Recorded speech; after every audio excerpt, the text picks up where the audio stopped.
person presenting a topic even in online mode shows the dedication and attachment of our GSTS speakers with this platform itself.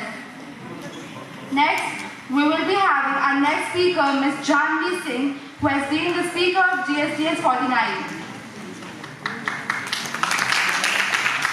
Ms. Manvi has graduated from BA Honours History, Archana College, University of Delhi. She is currently pursuing Masters of Arts in History from Indira Gandhi National Open University. She is also in the Edushal branch of Kind Beings NGO. Ms. Manvi has presented papers on ancient food history and women participation in Indian freedom struggle. Her past talk was an intellectual amalgamation of researches on the topic food habits in ancient India. Her talk circumscribed the history of food consumption along with tracing the origin of vegetarianism. She also talked about the relationship of food with medicine and health. So, जिस चीज़ को हम daily consume करते हैं, क्या हम ready हैं उस चीज़ के लिटरल इफेक्ट्स को जानने के लिए? All the best, Ms. Manvi. Thank you.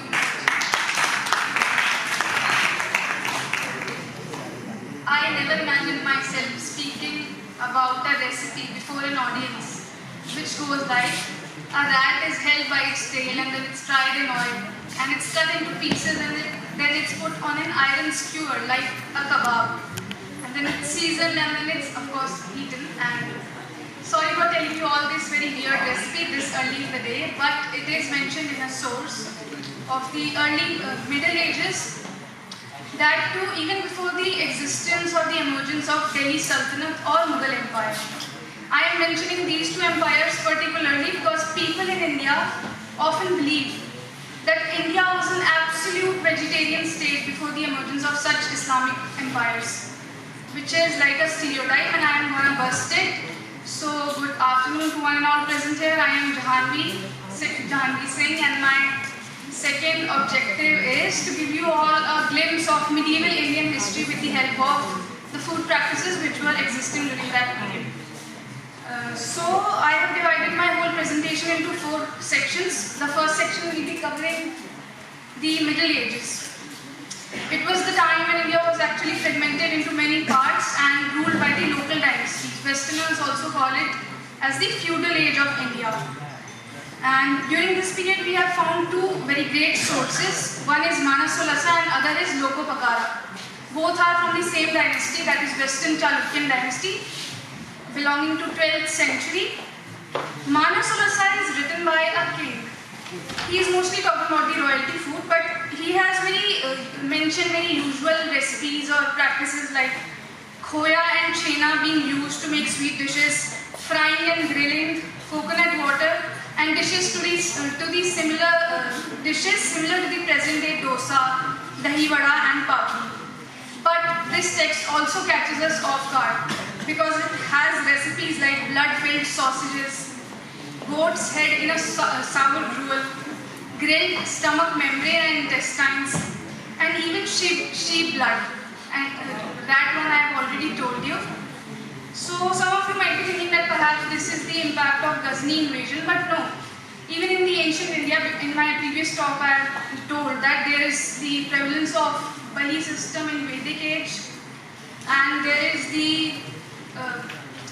are tons of recipe mentioned in Atharvaveda about meat which were actually healthy.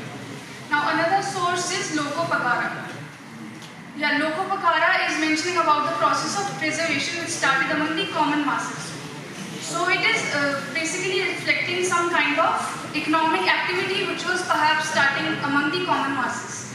Preservation was happening with the help of yogurt or jaggery and then even amla. So this was a very important change happening during the Middle Ages. Then my second section includes the period of Delhi Sultanate. From here we have important sources about food. We can find them from the writings of Ibn Battuta.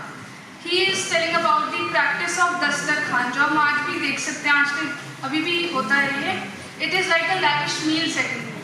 तो उस time से ये शुरुआत हुई थी इसकी. He is talking that there is the people consuming sharbat, naan, and rice dishes like biryani and pulao. और शरबत उस तरह से नहीं बनाया जाता जैसे आजकल हम लोग बनाते हैं. It is very with the syrup. उस time पर it was made with very natural things like flour and fruits. Another important thing or item which is very much consumed during the Delhi Sultanate period is samosa. उसकी तीन flavorings होती थी. One flavored with meat, second with halwa, and third with sugar and almonds. But we Indians have wholeheartedly accepted the fusion version today, that is the spiced potato with chutney. Then we have pan. Pan was something indigenous to India, but it was consumed so much during that time that it blurred the lines between poor and rich. बहुत ही ज़्यादा consume करने लग गए थे. फिर भी it didn't reach the Central Asia और Persia. तो इसी बात के ऊपर Aamir Khusro has said that Persians were so sluggish that they couldn't differentiate between pan and grass. So moving forward to my third section of the talk, it is talking about the period when Delhi Sultanate was facing some disintegration and new kingdoms were emerging. One such kingdom which holds importance in terms of food is Malwa. From here we get to know about a source which is written by the grandson of Dilawar Khan. He is talking in his text known as Nimat Khana that there was the usage of ingredients to bring scent into the food, जिससे कि अच्छा smell करे खाना. और जो three common चीजें थी which were being used are camphor, Kapoor जो पूजा में इस्तेमाल किया जाता है, लेकिन it is edible also, तो आप अपने घर जाके खाने मत लग जाइएगा.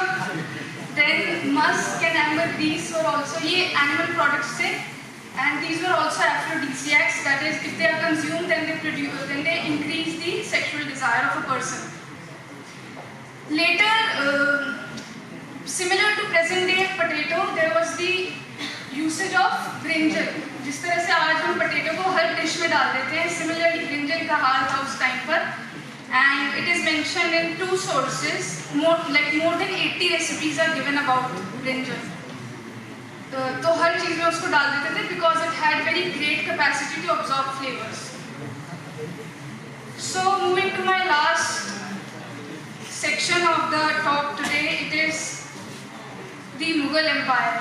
When we talk about Mughal Empire, जो पहली चीज हमारे दिमाग में आती है जब हम Mughal Empire word सुनते हैं in terms of food is Mughal cuisine. And when we hear Mughal cuisine, we always think that it's the food of royalty. But then, according to N.A. Akbari, Akbar banned beef in the state so as to not offend Jains and Hindus. And he mostly loved fruits. और उसका एक notion था that fruits are the direct gift or the greatest gift from the Almighty or the Creator, which I believe is a great thought. Then Jahangir was a big fan of खिचड़ी. उसने अपने writings में बाजरा खिचड़ी के बारे में बहुत ज़्यादा discuss करा and he was obsessed with it. Aurangzeb, on the other hand, was not able to consume meat because it didn't pass down his throat. And according to his physician, इसी वजह से वो बहुत ज़्यादा पतला दुबला हो गया था. But the very interesting personality between the Mughal emperors was Babur. He is such an interesting personality that in between of his text, while writing about a treachery or a battle, he is introducing a delicious melon he came across during a fight. So he is weird, but then he was a food analyst. And even though he didn't like the melon in India, but he gradually started loving mangoes. Even Aurangzeb was in love with mangoes. So I would say even the royalty consumed a very common diet. Janvi, but your time is up. Okay, just a conclusion. Yeah, sure. So I would say I would request the audience to contribute to it so that we can give a conclusion. a conclusion then over 16. So I would say that after listing all my things, I would say that medieval food or medieval India was the one such period which faced the greatest food fusions of the time. And Mughal cuisine we today eat is actually the Indo-Persian food fusion which emerged even during the time of Delhi Sultanate itself. So we Indians and the Pakistanis have accepted Mughalai cuisine or even claim it, that it is their legacy in the form of some restaurant or franchise like Kareem's or we can say Nazir. So I believe personally that food fusion carry a positive connotation with them as they symbolize change and acceptance of other culture. But I would also like to end the speech by saying the last thing, that not all fusions are good. It may be quite contradicting, but you would believe me if I say pantomime. So, thank you.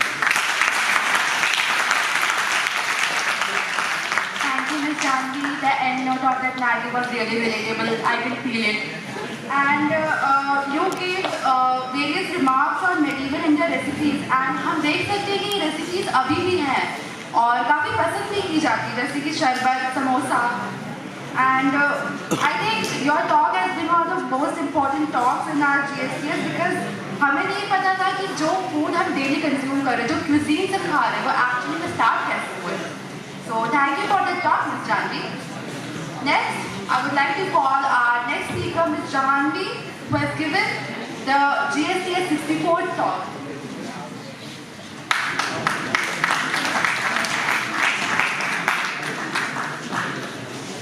Ms. Janvi is a scholar from Samridhdi College. She has done various internships and is particularly interested in historical ruins and the resurrection process.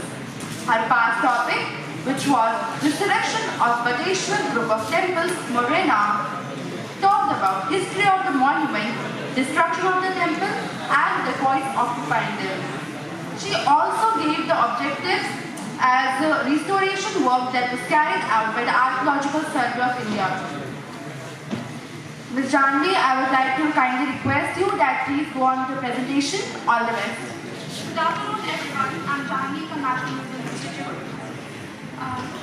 And I'm going to be talking about Bateshwar group of temples in Morena, Madhya Ms. Janvi, Pradesh. can I please interrupt you for a moment? I would like to request the audience at the back seat to please be seated and do not disturb the session. It has been my car.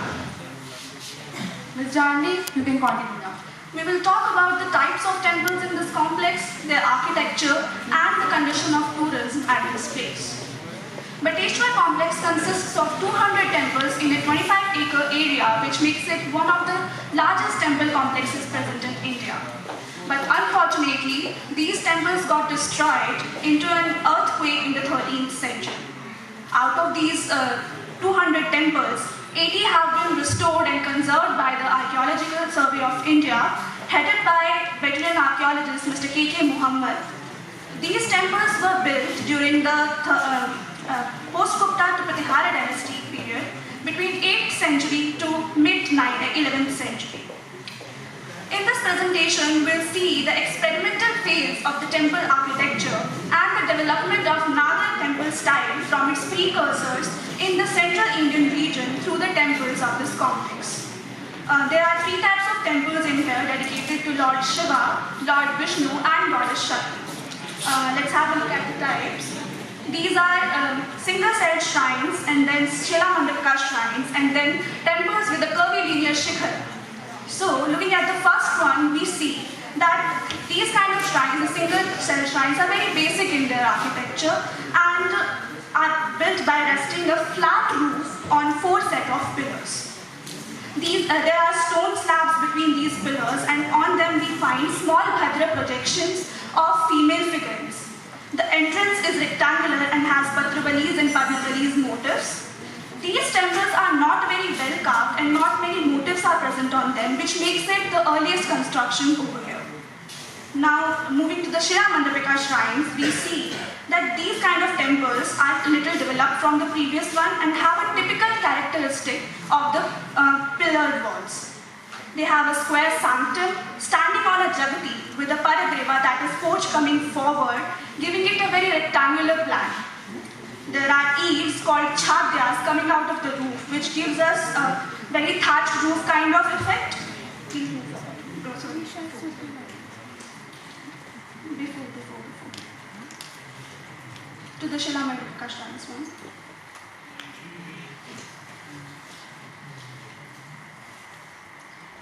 We see a set of 4 pillars, Uchika pillars, that is square pillars, which are actually holding on the weight of whole of the temple. And then we see in the mid 2 pilasters, which are totally decorative in their nature. And in the intermediary section, there are Patravali designs. And on the pillars, we have medallions with floral motifs. And on the top of the pillars, we have Ghat Pallava designs. So, the best part about this temple is that we see a prototype of the Shikhara in the central Bhadra projection of this particular shrine, and which will later get developed into the curvilinear Shikhar of the Nagar style. Now moving on to the third type of temple, that is Nagar style. Here we see that Nagar Shikhara is being superimposed on the single cell as well as the Mandapika shrines. There is a Chandrashalika motif which marks the central section of these temples. We see that each level of these temples is basically the repetition of the same motifs except the central part, which is a little bit more elaborate. Now, in this slide only, we see that how the practice to make Pancharath kind of architecture has been started, and the Jagati here looks more defined and stronger. We see that there is in the Jangha. In the previous temples we do not see Jangha, but here we do. In the Jangha we see the Padma motif, and then we have Khura motif, which are rectangular, and then Kumbha motif, which are rectangular but a little bit rounded from the upwards. Then we have Kalasha, which are semicircular molding, and then at last again Kumbha. This all forms the Jangha of this temple. Now, we can also see that the motifs on these temples, like there is Nataraja, Nagavaksha and Lakulisha, and here we see that Lord Vishnu sitting on Garuda, and the whole panel consists of the Dashavatara. And in the bottom we see Lord Surya and Lord Ganesha. Ganesha is dancing in here. Now moving to the next style, we see that the architecture is being extended a little bit more, and a mandap kind of a porch has been settled over here, and a mandap kind of structure has been made. Now moving to the next slide, we see that this is the last temple we are going to discuss, and this is a very huge temple with a huge adhishthana. However, the temple on the top is not fully restored, but it lets us see how the concept of various mandapas is being inculcated into the architecture of the temples. Now, here we see the Sopan Mala, that is flight of stairs, getting attached to the Mukh Mandapa, and then Ardha Mandapa, and then Maha Mandapa, and then an Antaral comes which connects the sanctum into the to the mandapas. So here we in the last, the carvings also we see that are very intricate and takes us into the memories of Dilwara and Khajuraho temples. Now in last, I'm going to talk about the condition of tourism here. When we talk about the management and tourism, then we see nothing. No description boards have been placed to describe the temples, and even the work had been stopped from about 8-9 years from now. Such a beautiful site with so much of potential is being left to get ruined, which is so much disheartening. And I think enough funds should be allocated to ASI so that restoration of these kind of shrines can happen, and studies can also be happen on these kind of temples and other sites. With that, I would like to end my presentation and thank you to all of you for all your patience.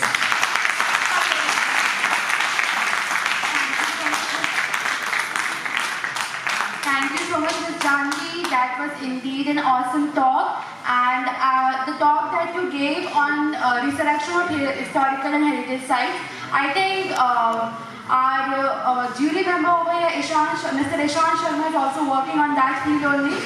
And congratulations for that wonderful talk. Next, I would like to request GSTS moderator, Ms. Subhi Singh, to kindly come on the stage and carry the session forward.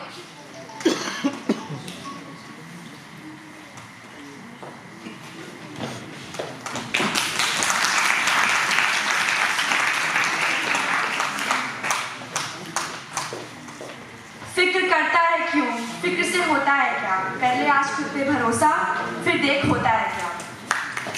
इसी के साथ मैं Shubhi Singh, GSTS moderator, अपनी next panelist miss कशिश सिंह को stage पे बुलाना चाहूंगी।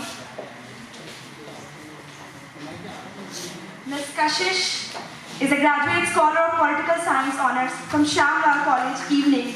She was president in Ankur Eco Club in her college society and was also president of Prerna Society. She gave GSTS 2-time on the topic parallel cinema, a genre of gaze and parallel cinema from multiplex to Netflix. And today she chose the topic for event is OTT platform versus theatres. Which one is the best for future? Thank you, Subhi. A very warm good afternoon to all. I'm very excited, delighted, as well as very petrified right now to give this speech because this is first time happening offline. So, first of all, I would like to congratulate the GSTS team for allowing me to speak and share my topic of interest with you all. And I just hope that for you guys. So, my topic for today's presentation is OTT versus the theatre. Which one is the future of movies? I hope everyone watches OTTs, a lot of web series and all come up, right? So, before starting, let me just give you a brief objectives of my presentation basically. So, the objectives of my presentations are that firstly I'm going to just give you a quick recap about my previous presentation. Then I will be talking about the evolution of OTT as a platform. I will be also talking about how the pandemic has changed the whole game for OTT. And lastly, I will discuss that whether the OTT platform has destroyed Bollywood or not. So let's proceed. So as Satyajit Ray has rightly said, and I quote, cinema's characteristic forte is its ability to capture and communicate the intimacies of human mind and the realities of society. And this is what the rebel child of cinema, I mean the palace cinema, does. It showcases us a very realist perspective about the society through its art films. Then be it emphasizing about the extreme poverty under the midst of modernity through the Pathar Panchali, or showcasing a satire black comedy through Chani Bhi Do Yaar. You name the genre and you have it on the table without any taste of cliche nonsense. Which is why this industry faced its golden era during the 1970s and a little setback during the 1990s period due to financial crunch and the economic crisis that we all faced during that time. But after the coming up of multiplexes in the 21st century, this cinema got a ray of hope to survive and also to experiment more with its movie culture, creating super duper beautiful movies like Devdi, Peepli Life, Udaan, and Khosla Ka Ghosla, and many more. Also, if you analyze deeply all these movies, you will find that they share some distinctive features which are alike in all of them. First is the variety, is the hybridity of that we see in these movies, which is very detailed. Also, we see that movies in these times, the movies that were made were very connected short stories, which were made into beautiful stories through anthology and hyperlink. Also, we see that they also started to add a lot of song sequences, which were context even according to the movie. And also, they started to intermingle the global and the local in order to create locality, so that the movies could have a pan-global appeal across the world. But the only one thing that was missing out of sight of success for this parallel cinema was paisa for funding and the praise from the masses. And when the OTT emerged in India, the whole scenario changed. OTT, what elaborately called as the over-the-top platform, took this cinema to over-the-top platform, basically at the top, and giving them a survivor status in this film industry. Over-the-top platform has this very unique characteristic of actually giving the viewers the access to all the movies from wherever they are, just on the fingertip via the internet. And the reason why they are known as over-the-top platform is because it has actually eliminated the concept of middlemen between the entertainment and the viewer. If I talk about that, is OTT a very new concept? Not really, because the Netflix came to India in 2009, and just parallel to this, the Netflix was functioning, which was a Reliance venture. But actually, the major push which the OTT industry got was in the year 2016. I'm not talking about the demonetization, not really.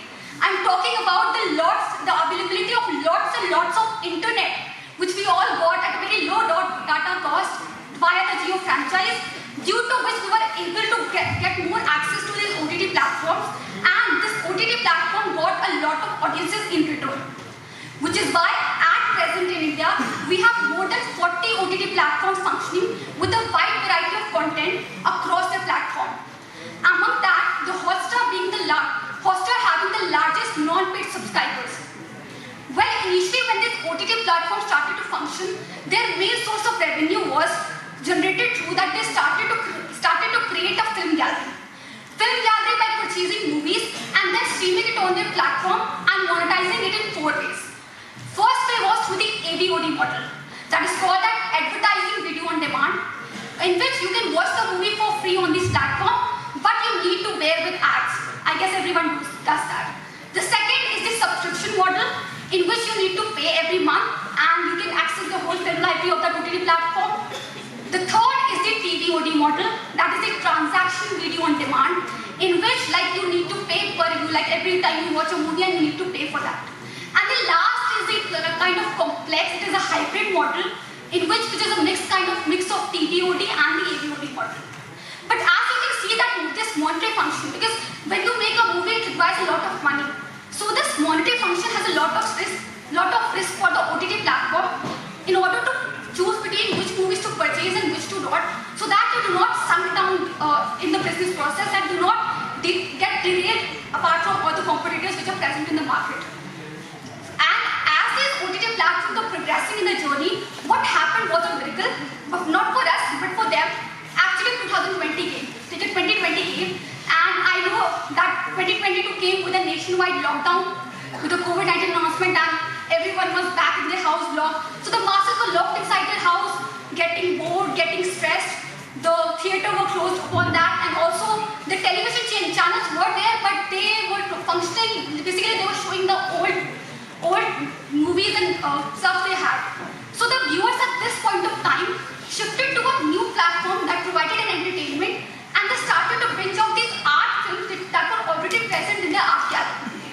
And during the course of time, when the audiences saw these art films, which had something new to offer, and they were not only watching the movies made within India, but across the world. Basically, they were consuming a global theatre, that global film that time, and due to which what happened was that language at this point of time, after the coming of OTT, no more remained a barrier for them.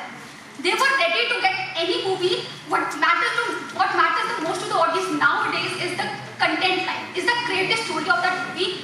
Then be it offered through the you call it a Spanish dialect movie like Money Heist, or a Tamil dub movie like Jay. They are ready to consume it only and only if its content is best. Ms. Kashyap, your time is up. Also, what happens is that after the COVID was over, the audiences were much aware. They have gotten so much good content from across the world that they were not ready to take any cliche movies with them, and the theatre was not a feasible option for them right now, because the ticket of a movie theatre was equivalent to the subscription fee of any OTT platform they go on, and that OTT platform would offer the same movie to them within their comfort zone of the bedroom, getting for which they do not have to, which will save their time, save their money, save their expensive popcorn cost, and of course the petrol price, which is skewed up since the Russian-Ukraine crisis. So the only way left for the theatres to call back its audiences is that they need to give the audiences an out-of-body experience via their movies. That is basically now the audiences want a roller coaster ride when they go to theatre to watch a movie. They really want the epic visual content in the movie, and of course the storyline, which is why movies like RRR, KGF Chapter 1, and also KGF Chapter 2, and also Punni Selvan have been so successful in attracting the viewers back to the theatres. Also, at the end, I would also like to say that the formula-based movies are no more a need for the viewers, because they already know that it will be available to them on the OTT platform within a month. So, I would conclude my topic by saying that OTT has a lot of scope for growth, no doubt. But thinking that it will completely wipe out the theatre culture in India is not correct. Having said that, I would just like to say that theatre has to put a little more effort to battle out the problem that it is facing from the OTT platform. Thank you.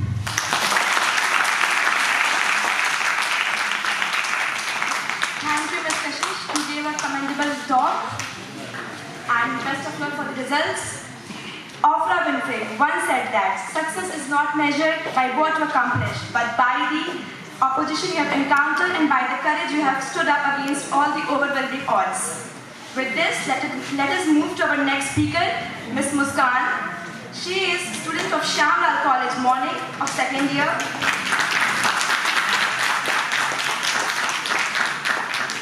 She is really a very confident and good speaker. She was speaker of GSTS 96 on the topic Calcutta, Bombay and making of New Delhi. She also told in a talk that why the Britishers moved their capital to Delhi from Calcutta, and she also presented the ongoing Central Vista project to the listeners. And for today's talk, she chose the topic connecting dots from Lutyens Delhi to Central Vista. All the best, Ms. Muskan. Thank you so much. First of all, good afternoon all of you. Before I start my talk, I would like to thank Manish sir, who gave me the opportunity to speak in front of so many professors, guests of honors, teachers and students. Thank you so much sir, it really means a lot for me. PM Jawaharlal Nehru has addressed Delhi as grave of many empires and nursery of a republic. Ancient legend में भी ऐसा कहा गया है कि he who rules Delhi rules India. बात करीबन 111 साल पुरानी है, जब 12 दिसंबर 1911 को दिल्ली दरबार में ब्रिटिश इंडिया की कैपिटल कलकत्ता से शिफ्ट करके दिल्ली की गई थी George Fifth and Queen Mary के द्वारा कोरोनेशन पार्क में, जो कि बुरारी रोड पर निरंकारी सरोवर के पास स्थित है. Calcutta was also known as City of Palaces, City of Joy and Cultural Capital of India. किसी भी स्टेट को कैपिटल बनाने के पीछे कई रीजंस होते हैं, जैसे कि social, political, economic and cultural, और ऐसा ही कलकत्ता के साथ भी था. Job Charnock, an agent of East India Company, came to Suganati near Hooghly River in 1690. He wanted to establish industry here and he successfully established it. With the passage of time in 1772, Calcutta was declared as the capital of British India. और इसी के साथ Calcutta India की financial capital के रूप में भी उभरता है, with the trading center, joint stock bank and around 45 to 50% of all the Indian companies were in the Calcutta. हर एम्पायर या कैपिटल का एक राइजिंग पीरियड होता है, देन उसका पीक टाइम होता है एंड एज यूजुअल उसका डाउनफॉल भी होता है, और ऐसा ही कलकत्ता के साथ भी हुआ था. So the main reasons for shifting the capital were the crisis of Bengal partition and Indian council act 1909. There were some other reasons also, जैसे शिमला जो कि समर कैपिटल हुआ करता था ब्रिटिश इंडिया का और दिल्ली से काफी नजदीक भी था. दूसरा, एक स्पेशल प्लेस दिल्ली का हमारी हिंदू एपिक महाभारत में और कहीं ना कहीं मुगल पीरियड में. Now with the shifting of capital the focus was also shifted towards the town planning and Edwin Lutyens and Herbert Baker were appointed as the architects for designing the Central Vista complex and imperial buildings in 1913. Delhi was also known as Lutyens Delhi, and finally on 10 February 1931, Lutyens Delhi was inaugurated by Lord Irwin. Parliament House was the main center of the new capital Delhi at that time and even today's also. But ये parliament लगभग 100 साल पुराना है और 100 साल में देश और दुनिया की जरूरतों में इतना फर्क आ चुका है कि ना केवल आर्किटेक्ट्स, इंजीनियर बल्कि हमारी मिनिस्ट्रीज को भी ऐसा लगता है कि आने वाले 100 साल की जरूरतों के हिसाब से इसे दोबारा बनाने की जरूरत है. So here is one quote from our honorable Prime Minister Shri Narendra Modi ji. He said that if the old Parliament House gave the direction to the post-independence India, the new building would become a witness to the creation of Atmanirbhar Bharat. This project commenced in September 2019 and expected to complete by 2026. 20,000 crore is a rough estimate of all the planned development and redevelopment. The design contract of this project was won by Mr. Vimal Patel. PM Modi laid the foundation stone of new Parliament House on 10 December 2020. But here one question arises: why we need the new building? जिसके उत्तर में हमें कई दलीलें सुनने को मिलती है, जैसे कि सबसे पहले सीटिंग कैपेसिटी. हमारी जो करंट पार्लियामेंट है उसमें जो अभी सीटिंग कैपेसिटी है लोकसभा में वो 554 सीट्स है और वहीं राज्यसभा में 245। और जैसा कि हम जानते हैं कि आने वाले समय में हमारी एमपीज की संख्या बढ़ने वाली है, so we need much larger building. इसी के लिए जो नया पार्लियामेंट है उसमें जो सीटिंग कैपेसिटी लोकसभा की है वो 888 सीट्स हैं और राज्यसभा की 384। और जो दूसरी दलील दी जाती है वो है outdated facilities in the current parliament, जिसको दोबारा से डेवलप नहीं किया जा सकता। पर जब हमारा देश आजाद हुआ था तो ये तय किया गया था कि हर 10 साल बाद जो हमारी सीट्स है उसको रिवाइज किया जाएगा पॉपुलेशन के बेस पे, पर इस पर कभी काम नहीं किया गया, इसको हर 10 साल बाद स्थगित कर दिया गया।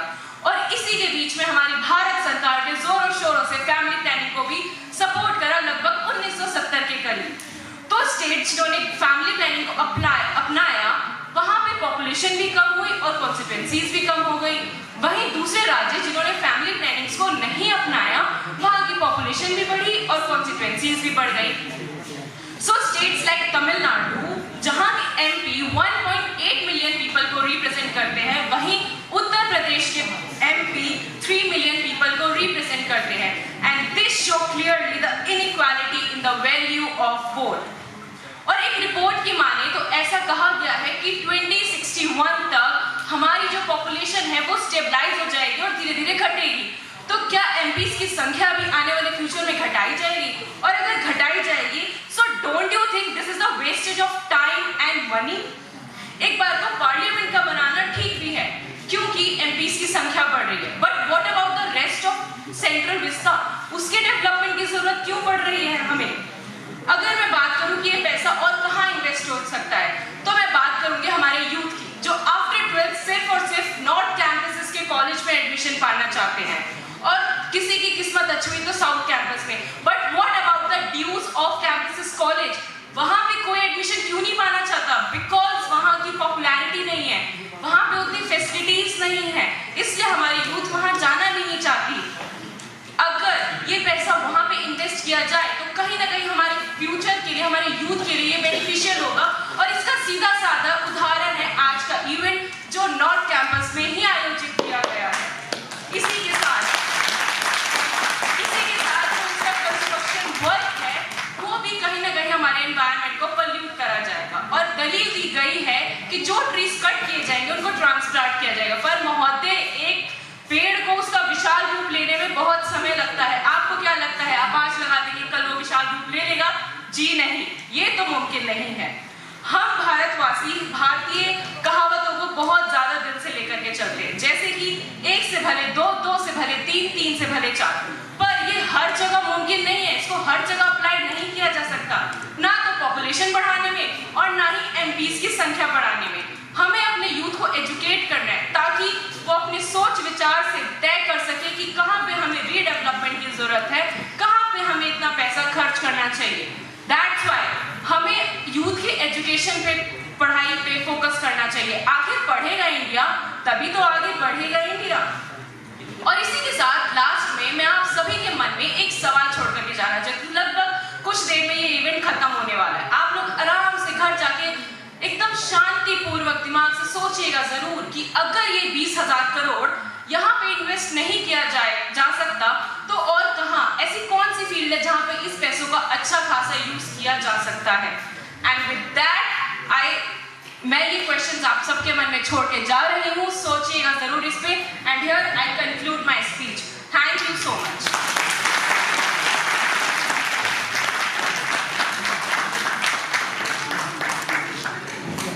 Thank you, Ms. Muskan, for giving such a really interesting talk. Hope you get the good marks by judges. सोने और खाने का नाम जिंदगी नहीं है, आगे बढ़ते रहने की लगन का नाम जिंदगी है। इसी के साथ मैं अपने नेक्स्ट स्पीकर मिस्टर नवराज पाठक को स्टेज पर बुलाना चाहूँगी।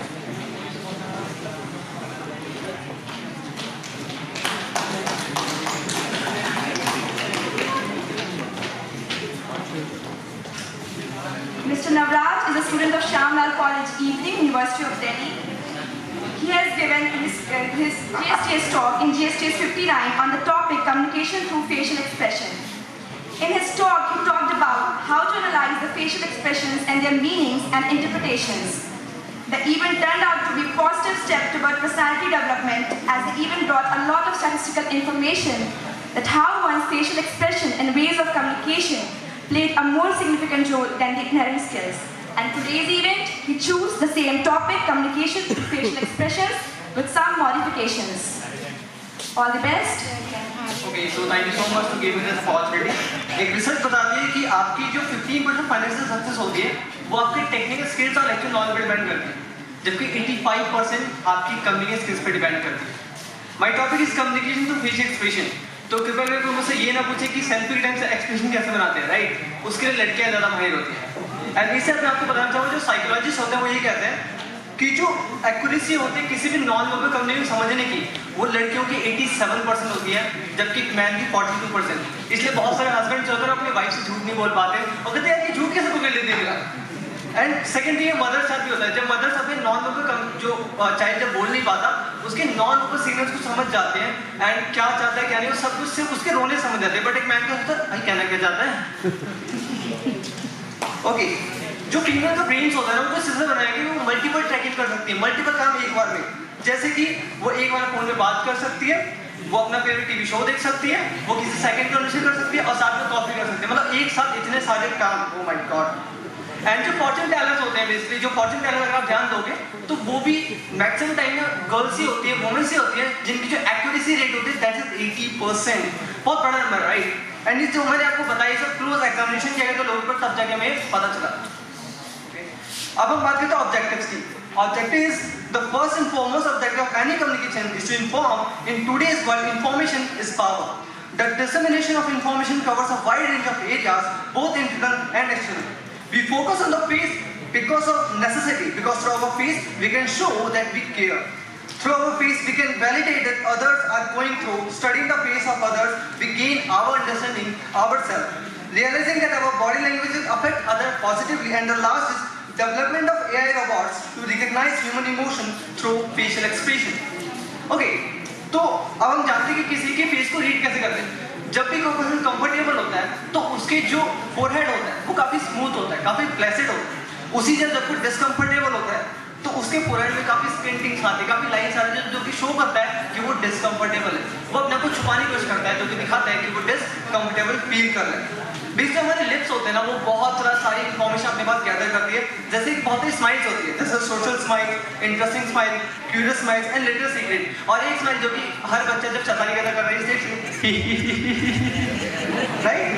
And scientifically 7 types of expressions होते हैं जो कि इमोशन शो करते हैं. That is disgust, anger, sadness, happiness, fear, surprise and content. अब आपको इमेज पे ध्यान देना, तभी आपको समझ आएगी कैसे एक्सप्रेशंस होते हैं. First is disgust. Show the upper teeth, wrinkle your nose. जब भी आपको अजीब सा स्मेल करो तो आप ये वॉइस बनाते हो, like anger. When you see vertical lines appear between your eyebrows and hard your lower lip. किसी बच्चे से चॉकलेट छीन लेना, ऐसे मुंह बनाएगा. Okay, sadness. Take the corners of the mouth and pull them down, prefer your lower lips, pinch your inner corner of your eyebrows. Happiness, actually only true indicator is your upper cheeks. Muscles are engaged. Make a smile and far up your face as you possibly can. Spread your cheeks as you can. Fear, eyelids and eyebrows jump out the way, open your eyes really wide. And surprise, everything is same as fear, but you raise your eyebrows as far up your forehead as you can, then you drop your mouth, open it large. And the last is contempt. It is only one-sided rise, looks like a swing arrow. सबसे amazing बात तो ये है कि जब आप ऐसे emotion करते हो तो आप ऐसे एक्सप्रेशन लाते हो, बट आपको पता है जब आप एक्सप्रेशन बनाओगे ना तो ये इमोशंस अपने आप ही क्रिएट होने स्टार्ट हो जाएंगे. अब बात करते हैं काइनेटिक कंसेप्ट. काइनेटिक कंसेप्ट क्या होता है, जो कि शो करते हैं क्या हम किसी चीज को परफेक्टली ओवरलैप कर सकते हैं. अगर हम फेशियल एक्सप्रेशन की बात करें तो ऐसा नहीं होता.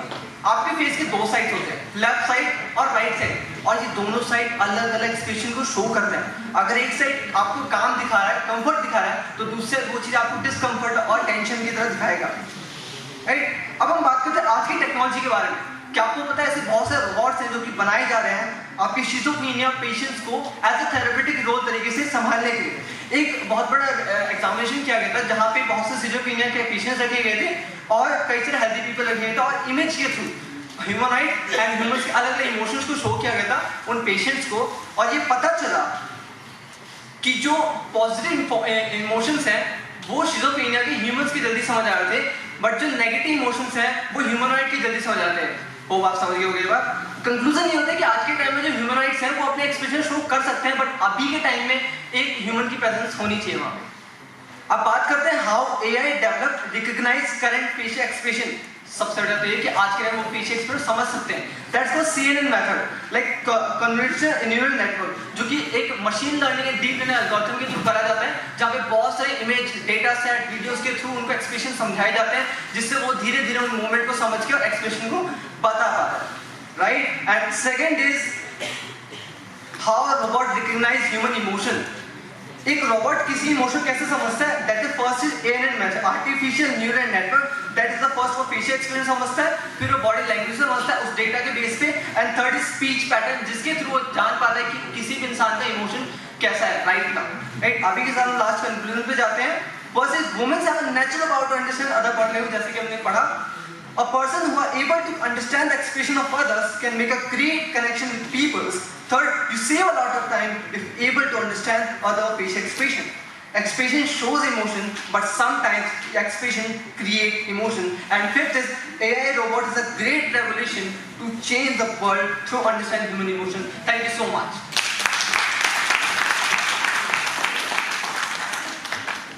Thank you, Mr. Navraj. You gave really an interesting and fascinating talk. Best of luck for the results. इस बात से मत घबराओ कि जिंदगी में क्या होगा, अगर कुछ नहीं होगा तो तजुर्बा होगा। इसी के साथ मैं अपने next speaker mister Padmanabha Reddy को स्टेज पे बुलाना चाहूंगी।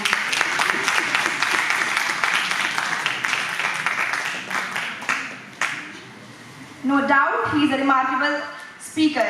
He is a graduate in English Literature from Motilal Nehru College, University of Delhi, where he was the president of English Department, and currently he is pursuing Masters in English from St. Stephen's College. He is a great author, debater, poet, and literary enthusiast who has been awarded and published multiple times in a very young age. His new novel, I Heard an Owl Scream, broke out to be bestseller in Amazon, and is critically acclaimed by many contemporary authors. Thanks a lot, Subhi. So, this talk, the title of the talk is Language: A Continuation to Isolation, Loneliness, and Fear in Orwell's Dystopian Words. So, words have the power to shape thought. Language is a currency of politics, forming the basis of society from the most common everyday interactions to the highest levels.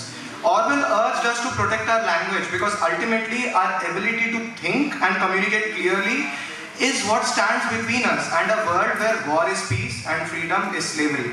It is through language we express everything in our daily life. But what happens if the language itself is modified in such a way that you are unable to think? This is precisely the idea of Orwell in the novel 1984. The three terms in my GSTS talk, namely isolation, loneliness, and fear, are just the surface in understanding George Orwell and his dystopian words. The bigger issue and a further extension to these terms lie in the idea of restricted language or newspeak, quote unquote, as Orwell calls it. We do hear the term Orwellian a lot of times in the current political scenario, but what does it really mean? If you Google the term, you will find many connotations ranging from the misuse of power to authoritarian. But is the term limited to this narrow definition of the word? I would argue that pertaining to that definition would risk us of doing the very thing Orwell had warned us against. In the world of 1984, we find the term doublethink, which is an ability to believe one thing while holding the truth underneath. It is a hypnotic state of cognitive dissonance in which one is compelled to disregard their own perception in place of the officially dictated version of events, leaving the individual completely dependent on the state's definition of reality itself. It is always contradictory in nature. We see slogans like war is peace, freedom is slavery, ignorance is strength, and one of the most famous ones from Animal Farm, all animals are more equal than the others. We have to notice that the problem here isn't that the people are told the opposite of what is true. The real issue is that their experiences are very limited, that they lack the perspective and language to differentiate between major concepts. Language, as I mentioned, is a primary way of communication between humans. But I also argue that it is also the primary way of internal communication, that is, thinking as well. When looked at in this way, we notice that Orwell argues that the restriction of language is the restriction of thought itself. Precisely what IQAC, the party in 1984, wants, and in a way prevents its people from committing what it calls as quote-unquote thought crime. This restriction of language also opens the door to the idea of memory and how it plays a role in Orwell's world and to extend it in our world as well. It is established through neuroscience that each time one accesses a memory, he or she is remembering it anew. There is no point in the brain that contains memory. It is formed each time we access it. This would mean that memories to some extent are shaped by present. Thus, we also realize that the party is speaking truth when it says that telling people what they remember does change their memories. The party here is manipulating a real and structural feature of the human brain. I would argue that what matters in life is not what happens to us, but the way we remember it and how we remember it. Whatever I'm talking about, it might sound like something that will only happen in totalitarian states, but this is where we are wrong. I would argue that Orwell's allegories also resonate the potential of this occurring even in democratic societies. Remember, I said in the start, authoritarian doesn't mean Orwellian. In his essay, Politics and the English Language, he described techniques like using pretentious words to project authority or making atrocities sound acceptable by burying them in euphemisms and convoluted sentence structures. But even more mundane abuses of language can affect the way we think about things. The words you see and hear in everyday advertising have been crafted to appeal you and affect your behavior, as have the sound bites and talking points of political campaigns, which rarely present the most nuanced perspective on the issues. And the way that we use ready-made phrases and responses gleaned from media reports or copied from the internet makes it easy to get away with not thinking too deeply or questioning your assumptions. We in India are lucky enough to live in a prosperous democracy, and Big Brother is not a totalitarian government able to alter the consciousness of its citizens through various forms of torture. Instead, I would argue that Big Brother is each of us. We are watching each other in the best ways and the worst ways through modern surveillance, social media. We now have to ask ourselves a few questions regarding this. Does this modern surveillance distract us from our physical bodies, our animal desires, our bonds with real-life family and friends, or impulses to help others? Or does it ultimately enhance our humanity? I don't think time spent considering those questions is wasted. And that's Orwell's true genius. The questions that he asked in 1949 about a hypothetical 1984 are timeless. What is the nature of humanity? Which social orders best allow humanity to flourish? Which oppress it nearly beyond recognition? And what is the role of language and literature in liberating the oppressed? If we could find answers to all these questions, we would truly understand Orwell's dystopian worlds and also the prophetic warnings he gave us. Thank you.